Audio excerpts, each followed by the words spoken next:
Good afternoon, folks. My name is Jimmy Bashar with the ISO Stakeholder Affairs Group. It's my pleasure to welcome you to the stakeholder call to discuss the tariff clarification for real-time bid insertions for non-resource specific resource adequacy import resources.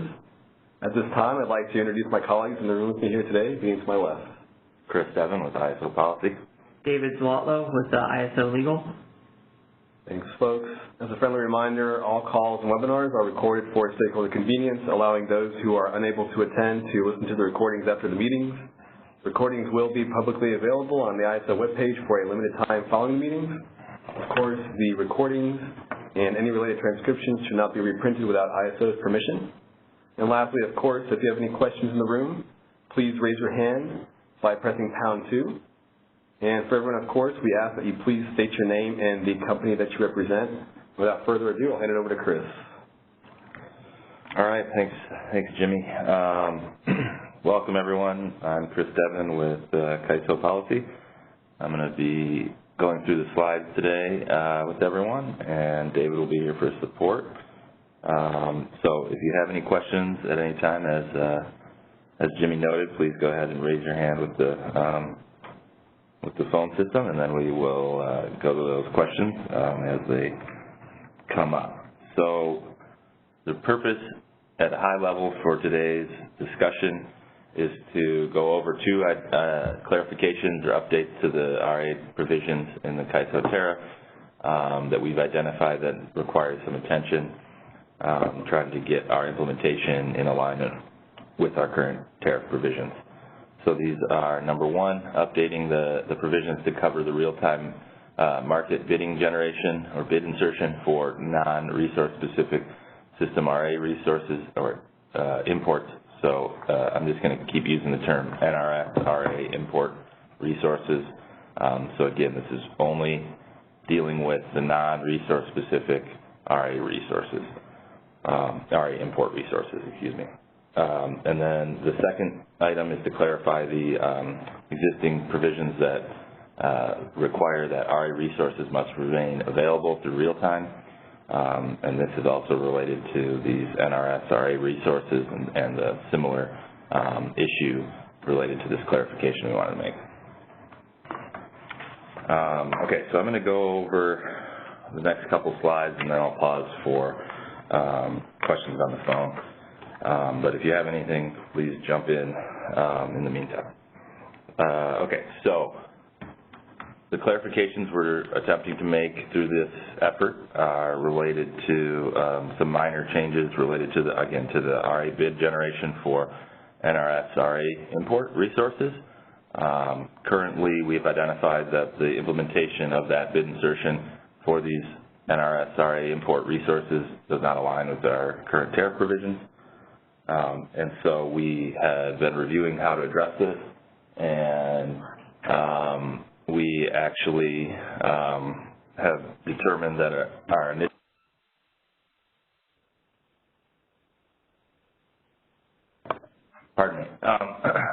we are initially thinking that we wanted to update the implementation of that bid insertion to provide better alignment with the current provisions. And then after review of the potential impacts and outcomes of doing such a change to our current bid insertion implementation, we actually believe that the current implementation would be a preferred approach, and so we're intending to use this tariff clarification to amend the tariff and then make sure that we are in alignment with the current provisions and current implementation as well. So the next slide here is going to just explain the current NRS-RA import provisions. So bid insertion for these resources is covered under the tariff section 40.6.8F. As you can see here, it essentially explains that the bid insertion for these kind of resources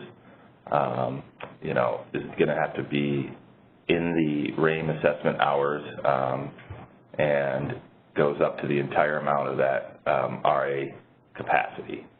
Now that is different than how we have it currently implemented. Right now we only do bid insertion in real time up to the amount of the day-ahead market award. So again, this provision really is intending that we're supposed to generate bids in the RAIM hours to match that non-resource specific RA must-offer obligation, which is essentially all the way up to the full amount of the resources shown RA if there's any award in the day-ahead market. Okay, next slide. Okay, so the real issue at hand here that we want to identify and clarify here is the quantity and price of the real-time market-generated bid for these resources. So again, right now, we insert the self-schedule or for the megawatts cleared in the day ahead.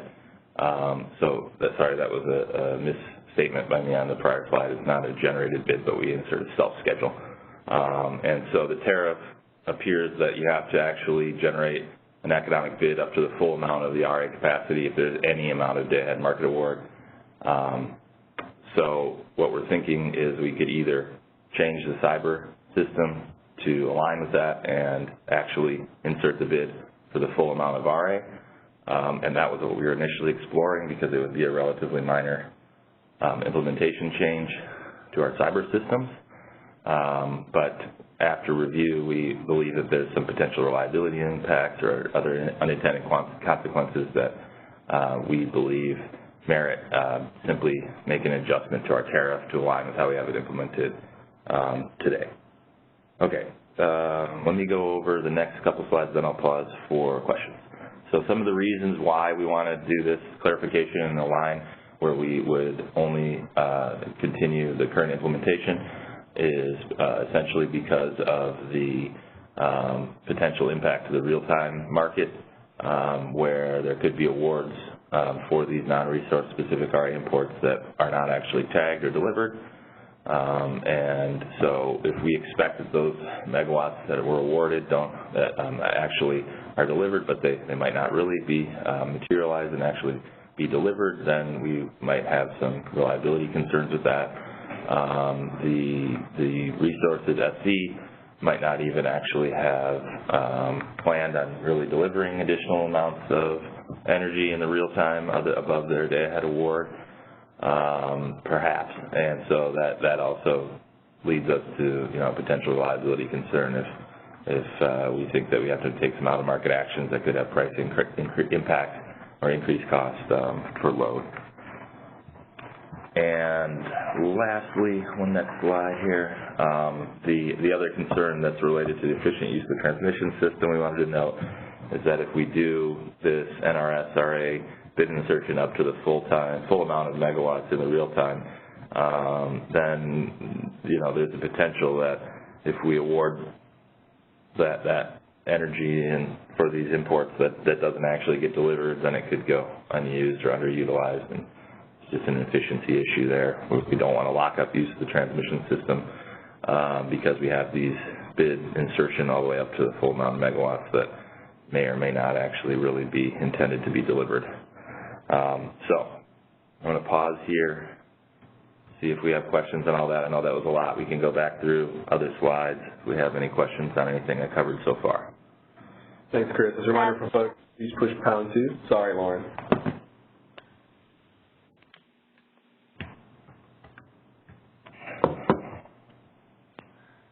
I'm not seeing any questions. Oh, right. I apologize. We just got one in the queue. Okay. Go ahead, caller. Hey, Chris. It's Jeff Emsley from PowerX. Can you just clarify that what you're doing here is you're not changing the tariff obligation or must-offer obligation, but you're merely suggesting that you're not going to extend the bid insertion into real time past the day ahead? That's correct. Yes.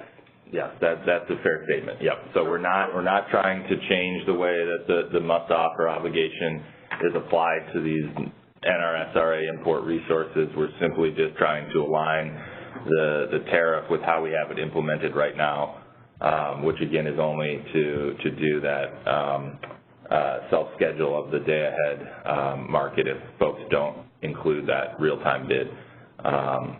So just a self-schedule of that day-ahead market award. And again, yes, you're right, not changing the MOO for these resources. Go ahead, David. Yeah, and so this is David here. So what I will point out is, towards the tail end of this presentation, we go into some tweaks to the language that describes the real-time must-offer generally. However, that's not meant to be a substantive change. That's meant to be a clarification of, exactly how it's been conceived of all along. So we do have some tweaks to section 40.6.2, which deals with the real-time must-offer, but those we view them as pure clarification, so it's not meant to change anything. So I just didn't want to make sure that's clear that we are touching that language, but it's not meant to change substantively what the status quo is as to the must-offer. So the must-offer obligation remains the same, and what you guys have decided now is that you're not going to extend the bid insertion into real-time, which is consistent with the tariff obligation in real-time. Is that correct? I think I would agree with everything you said, but I'm not exactly sure about that last part of the statement that you made. Just as an example, if you get partialed on your day-ahead award, the tariff states that you have to extend your bid in real time to the full amount of the RA capacity. But what you're saying here is that you're not going to extend that bid in real time should the participant forget to submit a bid in real time.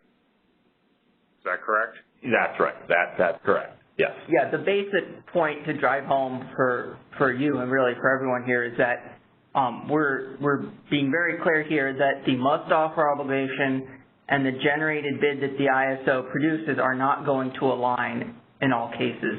It might, if there's zero, day-ahead award maybe, but the point is, if you're relying on the ISO generated bid functionality to manage RAIM exposure, you're doing so at your own risk.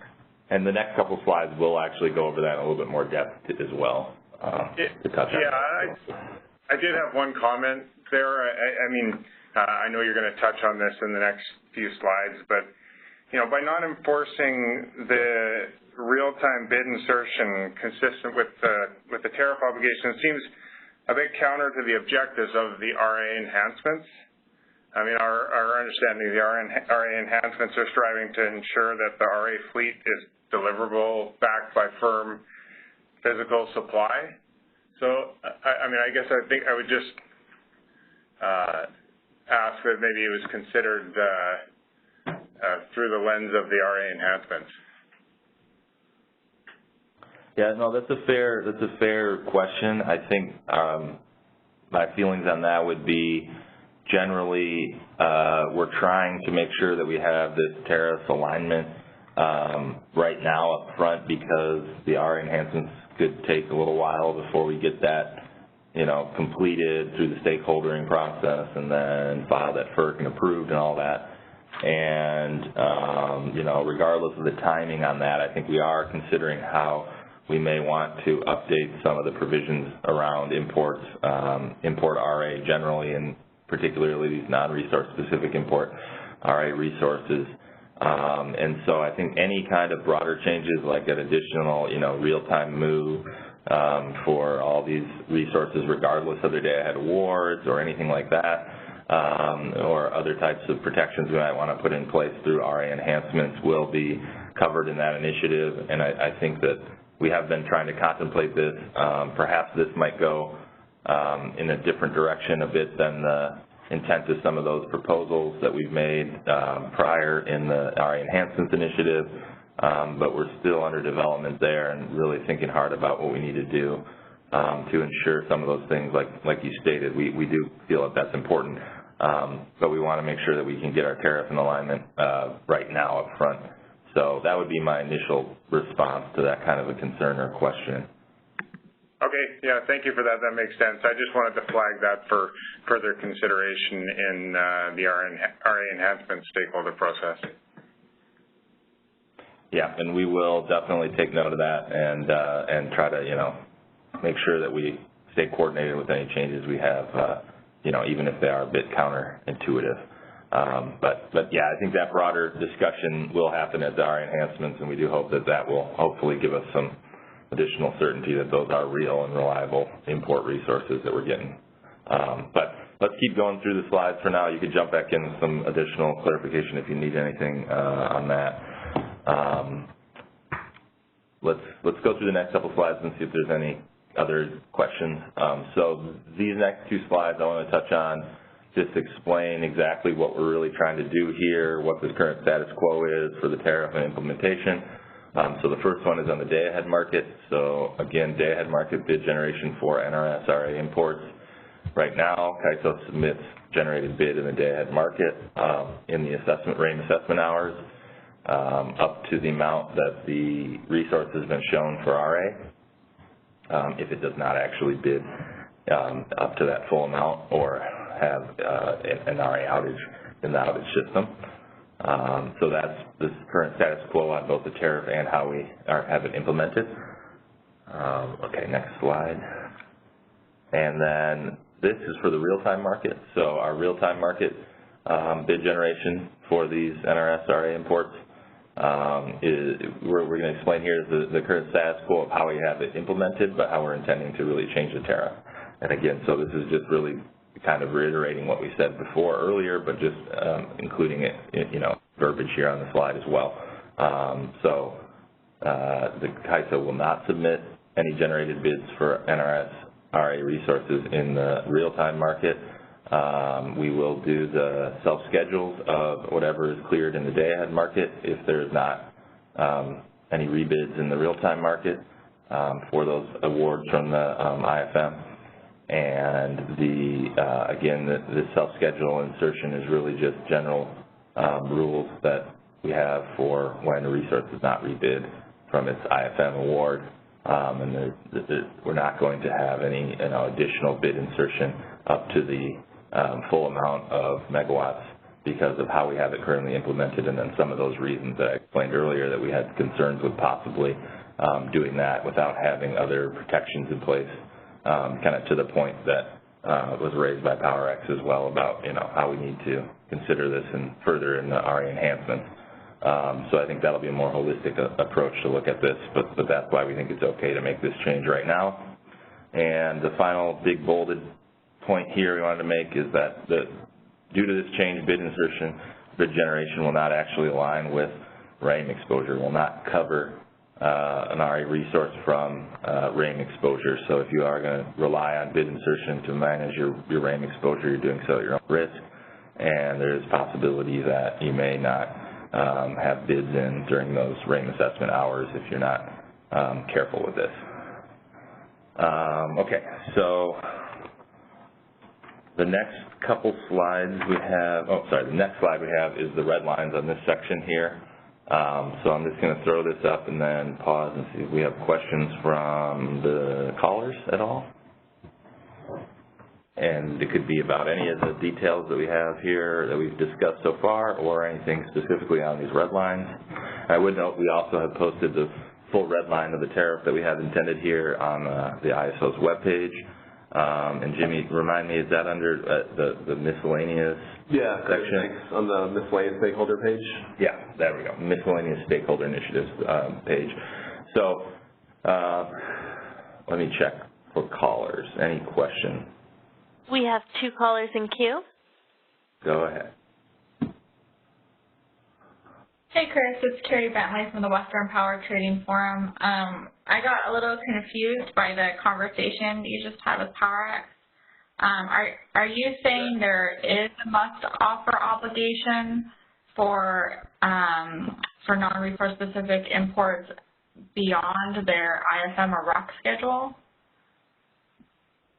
There is, if you have an IFM or RUC award.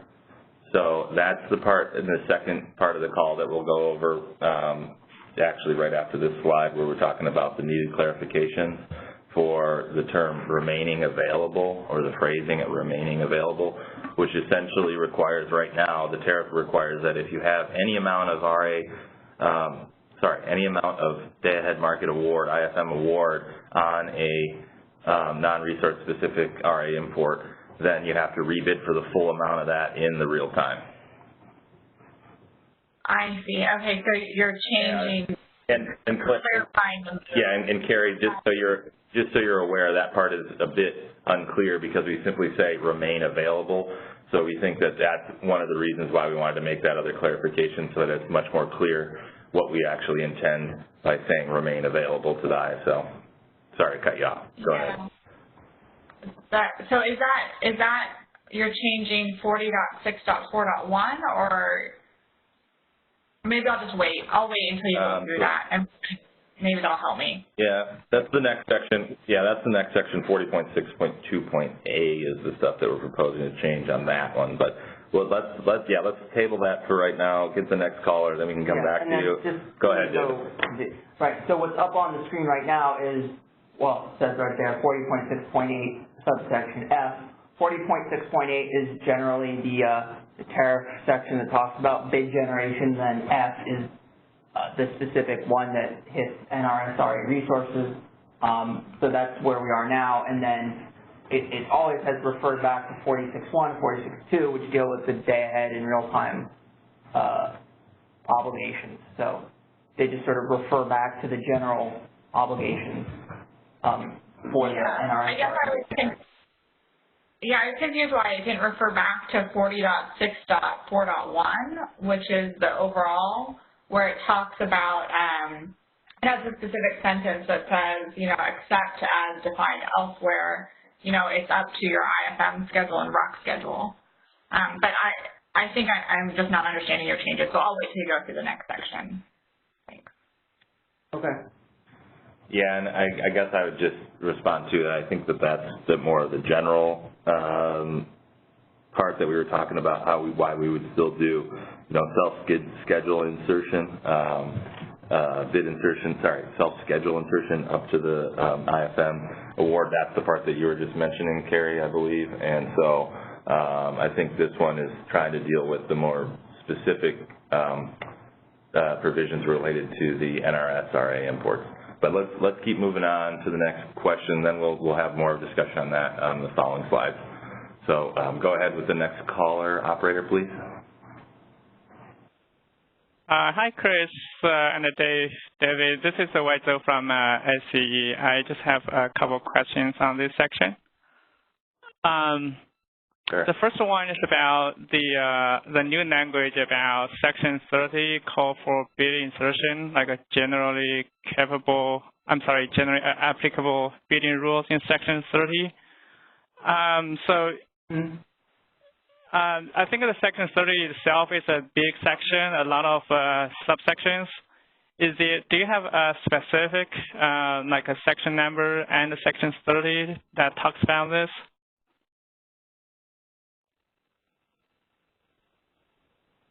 Or you just the general understanding now? Yeah, because I think Section 30, it has sort of, to your point, actually, it is a big section. There's lots of sort of rules, just general rules about bidding, period, and it was just sort of a generic reference of sort of, we're saying one thing here, but don't forget, we also have Section 30. This isn't a license to just totally forget all of Section 30. That's really what we're meaning to say. We're not meaning to have a specific cross-reference to particular subsections. It was just a general sort of reminder, really, that we still have Section 30. There's bid insertion, and then there's sort of this RA bid generation, and they're kind of two different things. And it's just sort of a note to say, hey, remember there's that other thing too. Don't forget about that. Okay, so the bid insertion that implied in the Section 30 also applies to the non-resource specific RA resources? Right, that's the idea. Okay, so then it appears to me you might have two requirements today for the non-resource specific RA resources. One, as you said, could be implied through the Section 30, and the other one is this section you see on this screen. right? So if I understand that right, so you're trying to make sure now you just make changes to the section 40.6.8, which is shown on the screen, to be consistent with the section 30. Is that the change? Yeah, well, I guess. Yes.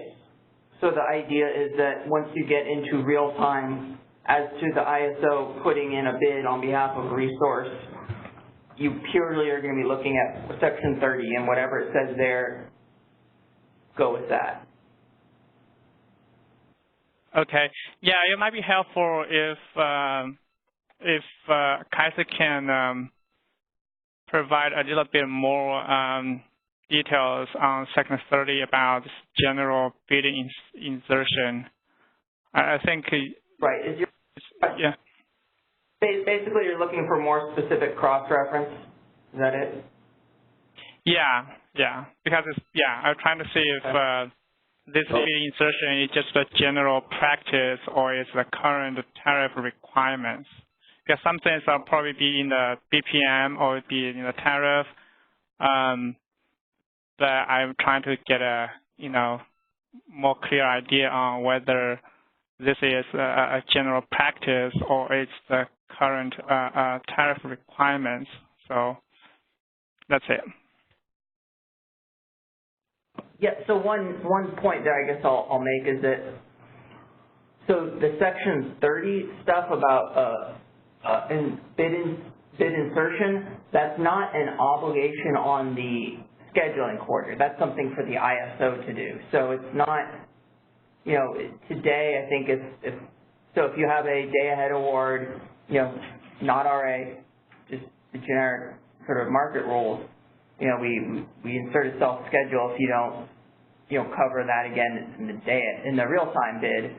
So, and that's not, I don't think there's any suggestion that that's sort of a violation of any, sort of obligation on the part of the resource. It's just we generate the self-schedule if you don't do it, if you don't rebid. So,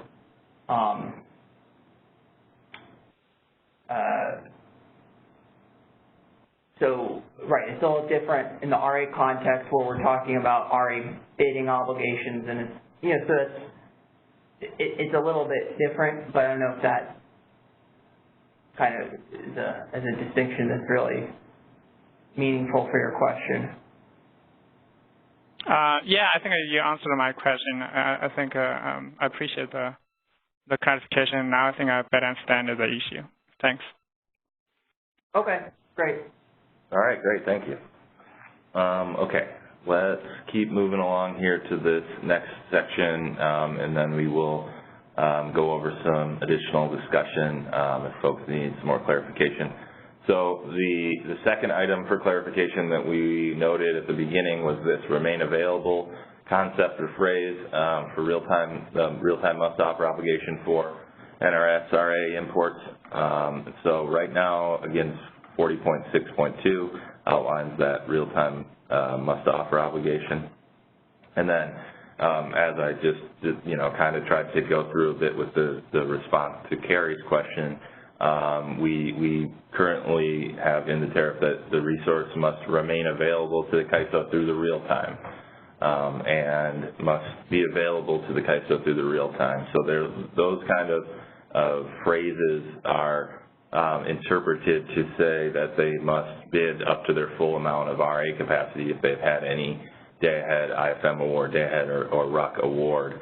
And so that's essentially how we view that, and we want to state it more specifically to provide that clarity because we won't be doing the bid insertion up to that full amount in the real time, and we want people to be aware that they could be exposed to RAIM or have other impacts if they don't follow that remain available phrasing and actually provide bids all the way up to the full amount of their RA showing in the real time.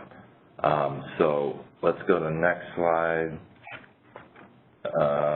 Okay. Yep, so some of the rationale again here.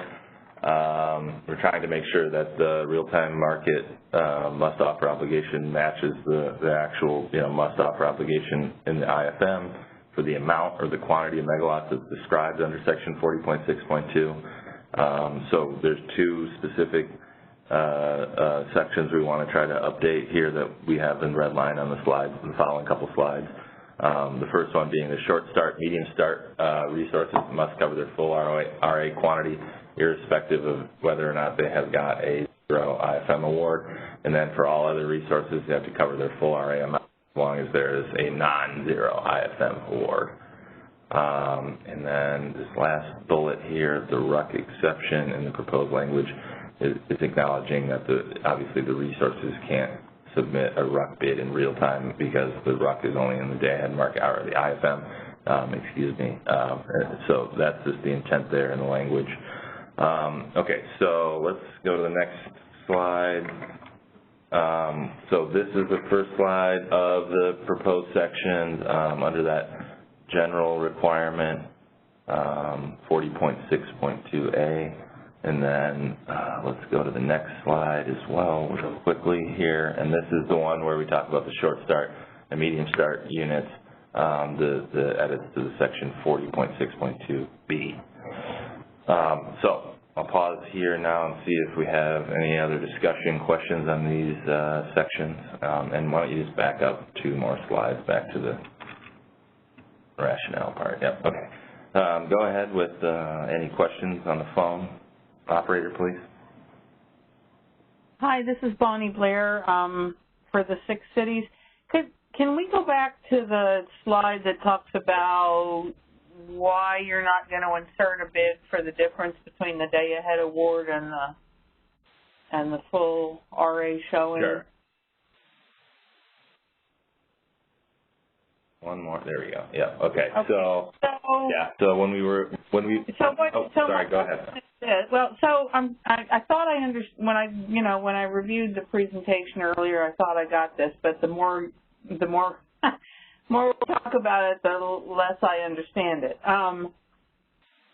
Why? So you're saying that you're not going to insert a bid for that difference between the day-ahead award and the real-time must-offer obligation. But people still have the real-time must-offer obligation if they've received the day-ahead award. So if they're doing what they should be doing, or they're doing what they need to do to avoid RAIM exposure, they should be submitting a self-schedule or a bid. Why wouldn't that create the same concerns that you've got on this slide? I guess the only difference I would like. Oh, sorry. No, go ahead. I'll try to follow. So there's a bit of nuance there, Bonnie, that I would point out, which is if we insert a bid for this and folks don't necessarily know that they need to be bidding all the way up to the full amount of RA, they might not have that energy supply ready to go. They might not have that tagged transmission ready or the transmission reservation ready. And if we actually insert bids on something that isn't really, intended to be delivered by those suppliers, then, we might end up giving awards that then we have to actually, kind of unwind by doing some other, exceptional dispatch or using other energy resources to fill in energy.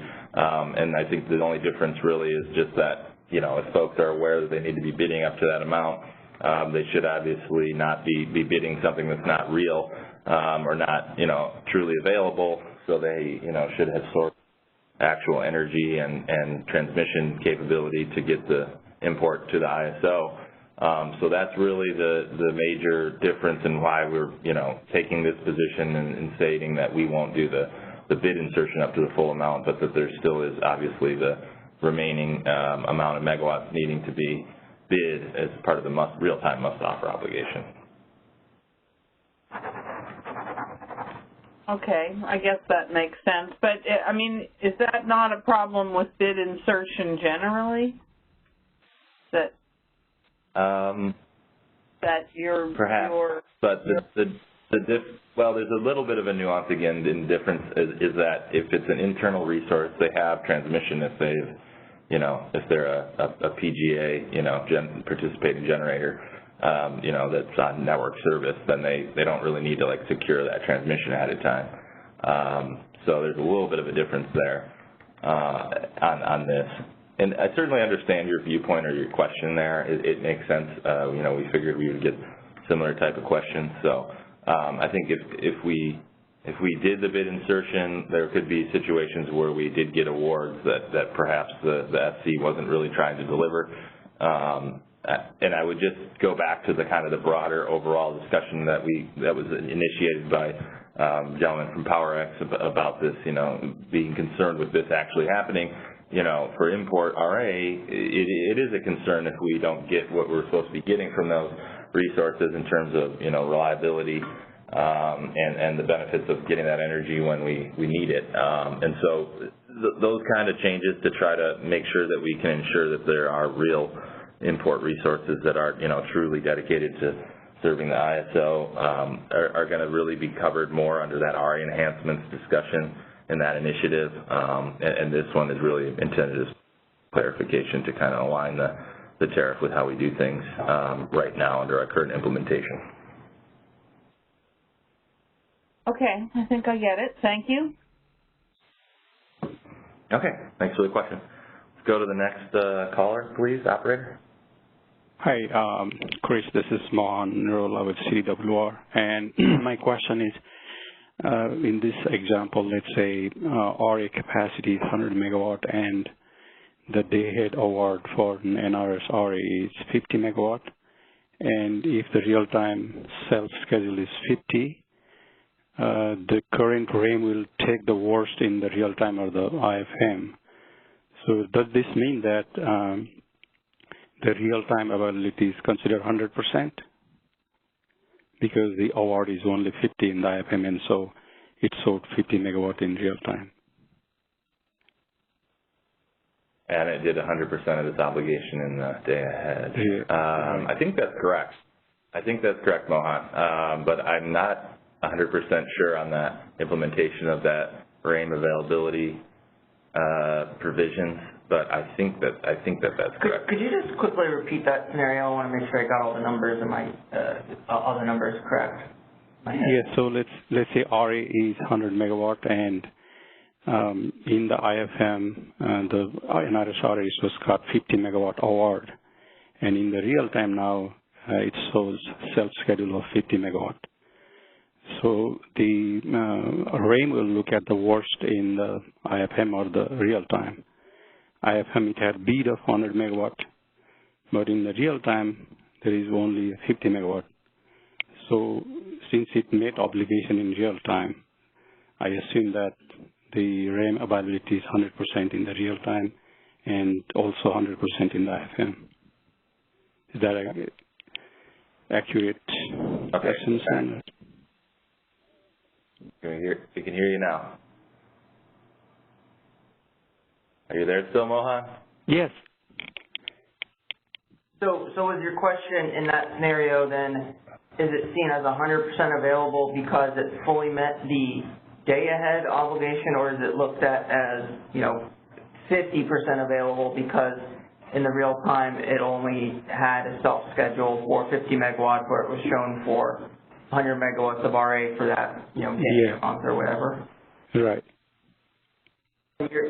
I think it would be shown as 50% available because it's the worst of, if it's looking at the worst of. The worst, yeah. And so in one you were 100% available, when you're 50% available, then it should take it as 50%. So there would be, 100 megawatts of RA, 50 megawatts would be treated as unavailable, I would think, for the RAM calculation. So that David, that's why we include it. Mm-hmm. So that's why we included that you about RAM exposure. Okay, so that means in the real time we need to offer beyond what was awarded in the IFM for NRS-RA. That's right. That's what we're trying to clarify in the section where we keep going. In these sections about remaining available, yeah, we got that one. Yeah, these ones. That's really what we're intending here, is to try to provide that clarity to help folks understand that they have to bid up to that full amount of their shown RA if there is any amount of IFM award on these NRS-RA resources. Okay. That's the clarification part. Okay. Thank you for the clarification. And another question is, what is the outcome of inserted bid or generated bid by ISO?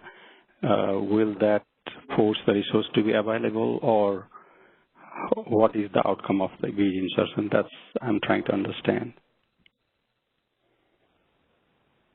So if we do bid insertion on, generally just take any general resource, if we do bid insertion on that, then the market sees that as an available bid that it can utilize, to meet the needs of the system and the optimization, and would potentially award that resource with an energy award. And so, that would really be the only impact there. And then if you want to look at, obviously, if you want to look at like the specific issue in hand here with the NRS-RA imports, that's why we were saying we're not trying to do the bid insertion all the way up to the full amount in real time, because we don't really have any enforcement mechanism to ensure that energy actually flows.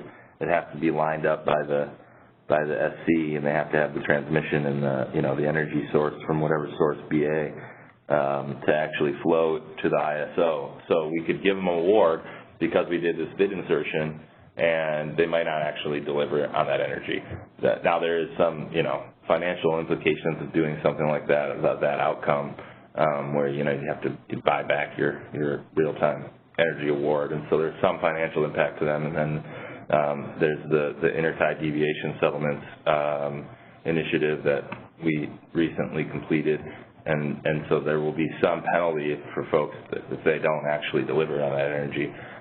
But that's really kind of encompasses the entire impact of what would happen if we had bid insertion up to the full amount in real time. So does that help? Does that help? Yeah, got it. Yeah, thank you very much. Thanks. All right. Thank you for the question. Anyone else on the phone? Pass. Hey, Chris, it's Carrie Bentley again with the Western Power Trading Forum. I'm still confused, so I'm going to ask my question again. So the tariff for RA has just general availability rules, and then they have must-offer obligation, which correlates with your RAIM obligation, and then you have the generated bid rules. And I'm having trouble understanding exactly what's changing for which resource type. So I'm wondering if I could just walk through what I think I heard, and then you could tell me if I'm understanding. Is that okay? That sounds good. That sounds like the efficient way to figure this. Awesome. Okay, so I think for today's rules, an NRS, it was my understanding they have a must-offer obligation in the day ahead for their RA hours, right? And it can only be system. I'll start with availability. They have an availability obligation to bid when able, just generally, like all RA resources.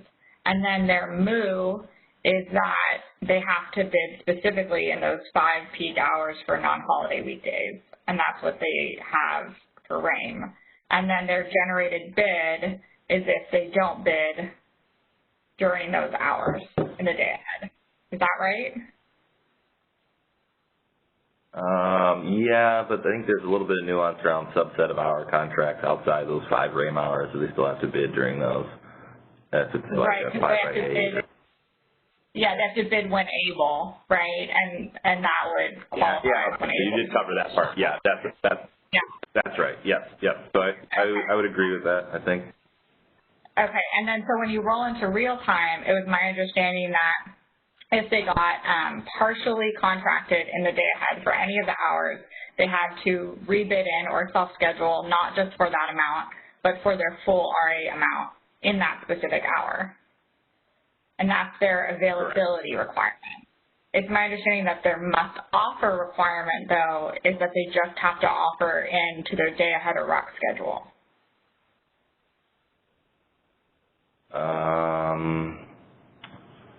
Well, that was not my understanding of the tariff. No, and I mean, I think this is what we're trying to make clear. I mean, you're distinguishing between the must offer and the availability requirement, and I'm not sure we're seeing that those are two different things. So I think one great litmus test for whether this is a clarification or an actual change is what the software is doing today. So I would say that if today the RAIM is not saying you're not available for that full capacity and is saying, yep, just like Mohan's question, if they're saying you're 100% in real time, not 50%, I think that the tariff is fuzzy enough that meaning has been made clear in, the CAISO practice. And so if you're going to change that, does that make sense? I'm not arguing against the change. I'm just saying I think we need to be really clear about what the change is and how it'll change, everything. Yeah. Right. I get, if I can rephrase this, your point is sort of the idea that the tariff is a little fuzzy here. The software is configured to do things a particular way. If we're changing the software configuration, your argument would be that is now sort of raising a question as to whether this is a clarification or a more substantive change. Is that essentially where you're going? Sure, or even if you're not changing the software, but you're redefining availability to be different than the software, that also matters because, people want to follow the tariff even if they're not getting hit with RAIM charges. So I would just say maybe even a table that is very clear about what's happening today and what the changes are would be really helpful. Well, the idea here is nothing in terms of the obligations or the requirements or, the software configuration, how RAIM is charged. We weren't intending to have any of that change. Yeah, I wonder if that's what's going to happen, though. I mean, let's say you do make the availability rules much more clear in here and the software doesn't change, then a year from now someone's going to be like, oh, shit, the software doesn't match the tariff. Pardon my French. So I think it's important to be really clear about the rules today and why we're going to change them. So, I know it's more work, it's a good point, but I really think you need to do this before taking it to FERC.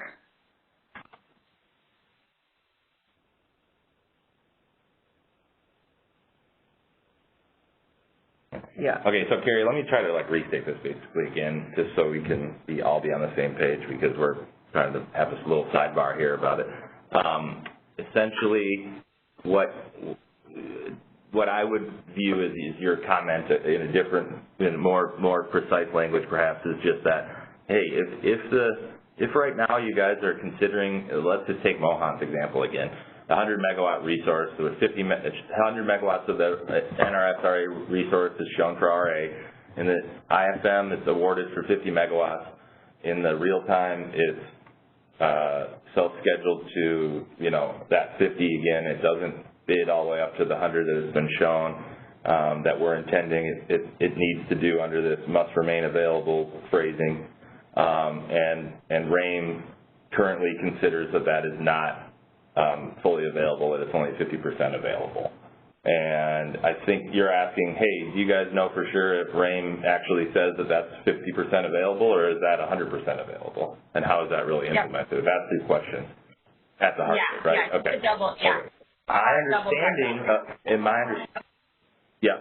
Okay, so I got it. So I think my understanding of how it's implemented right now is that RAIM does say that it is only 50% available and does expect that it would have the bidding obligation be all the way up to the shown RA even in real time. Yeah, I would say let's just be really sure about that, and not just for NRSs, because this relates to my second question. If you change some of these terms, I think you change it for all units, right? Like if you changed 40.6.2 for your clarification, doesn't that now mean day ahead schedules for long starts, for example, have the same obligation? Yeah, this wasn't, the changes to 40.6.2 was not exclusively limited to NRS-RA. It was generally applicable. Yes. Yeah, so then I think we need to double check not just NRS software, but how RAIM is treating all these units, just to make sure that we're not radically changing something without meaning to. And again, I support the changes. I just want to make sure that you're not accidentally doing something bad. Yeah. Okay. Fair point. So I think that would certainly be part of our due diligence in moving forward. I think the understanding between Chris and me is exactly that, but yeah, well, it's always good to double and triple check, because that was our understanding, but you know. We did do a bit of background where we asked Wendell and others, you know, in our cyber team that let us know how it works right now. But I think we need to do some follow-up with, you know, James and the settlements folks about how it really works through RAIM. So it's a fair point, Carrie. We'll make sure we double check on any of that. I would really love a table to be in the BPM. So if you're doing these tariff changes, it would be great if in the BPM you could then outline the availability rules for in day ahead and real time for the different resource types. And I know this is kind of extraneous, but it's really hard today to follow. I'm sure you guys found this, right, when you're doing the tariff review. It's really hard to follow the availability rules, the move rules, and generated bid rules for the system and local RA. Slack is all in the BPM, system and local isn't. So if while you're updating the tariff, you could update the BPM, that would be really helpful just from a transparency standpoint.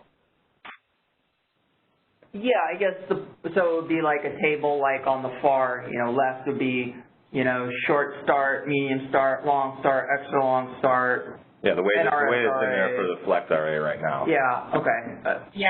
I think we can do that. I think that's a fair request. But definitely, if you guys don't mind including that in written comments, we are going to accept written comments on this stakeholder call. So just to make sure that that's recorded, I mean, that should be pretty easy, hopefully, for you guys to request that. But we definitely take I guess we got written comments. Yeah, so you can send us this. I could do that, Chris. Yeah. All right, thanks, guys. Okay, thank you. Yep, okay, thanks. We appreciate your support and good input. Okay, let's see here. Any other questions on the phone? There's one more caller in queue. All right, go ahead, caller.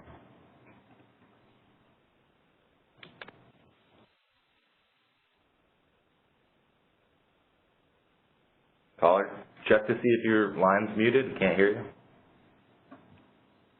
Yes, I was on mute. Thank you. So this is Wesley from SCE. I have just clarifying questions, I guess. So I think the new language said it's, I think, let me see, here on this screen, the capital bid. It does that, the capital bid means both, include both self-schedule or economic bids? Yes. Okay.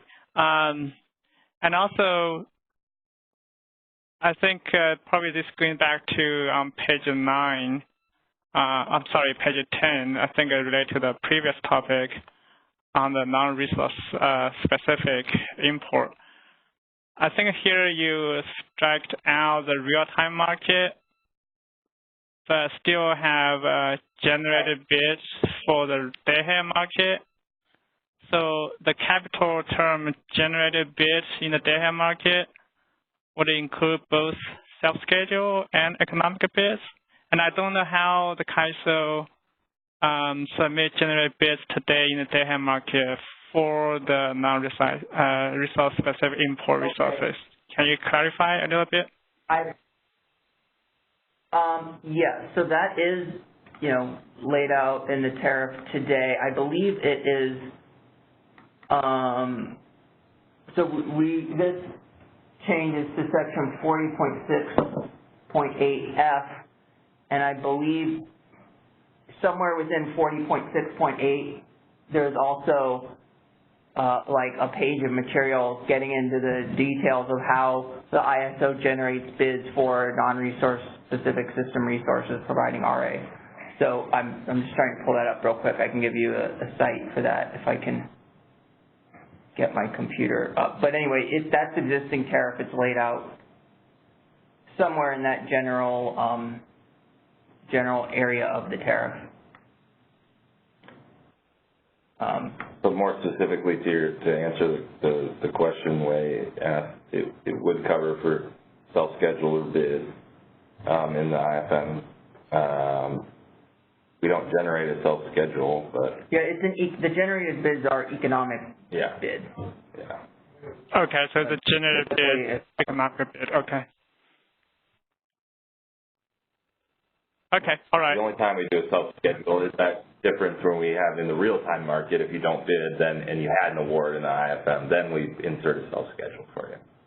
Yeah. So if you are looking for the references, section 40.6.8.1 is then, like I was saying, where there's like a page or two of material getting into the, because it's basically the same sort of logic as the default energy bids, but the NRS-RAs, they don't have default energy bids, but that's basically it's recreating that tariff language as applied to them for the purpose of creating a generated bid. And going forward, that section section 60.6.8.1 would only apply to the day-ahead market for the economic bid. So, right? Wait, say that again? So the after this proposed change, how the generated bids in the section 40.6.8.1 would only apply to the day-ahead market going forward, right? Yes. Okay. Because you won't generate a bid for economic bid for imports in the real time going forward. Correct. And then thank you. We haven't ever been doing that. Yeah, we haven't been doing that. That is the current status quo. So we're not changing anything, but we're just changing the tariff to align with how it's implemented. Okay, thanks. All right, thanks for your question. Let's go to the last slide in the deck. I think we're through all the materials. Again, I just want to note that all these changes to the tariff are in Redline in the Word document up on the website under our miscellaneous stakeholder initiatives page. We're requesting that stakeholders could submit written comments that they'd like on this issue by September 4th. And then we're going to do a FERC filing following that. I think we have a couple good notes of follow-up items that we need to do our due diligence on, including that review of specifically how RAIM settlements work for these resources and all resources in general, and just make sure that we're not getting out of alignment with that. That was a good note from WPTF, and I think if folks could submit similar types of questions and comments in the written comments, that would help us greatly. So with that, I think we're about ready to wrap up the call, but I'll see if there's any final questions, comments, concerns on the phone, and if not, we appreciate everyone's participation today and good input. Any final questions, operator? There are no other questions in the queue. Great. Well, thanks everyone. I'll turn it over to Jimmy to wrap it up. Yeah, thanks, Chris. As mentioned, great input, and as I mentioned earlier, look for the recording for this to be available within the next 2 to 3 business days. So thanks, folks, for participating, and have a great rest of your day. That concludes our conference. Thank you for using AT&T Event Conferencing Enhanced. You may now disconnect.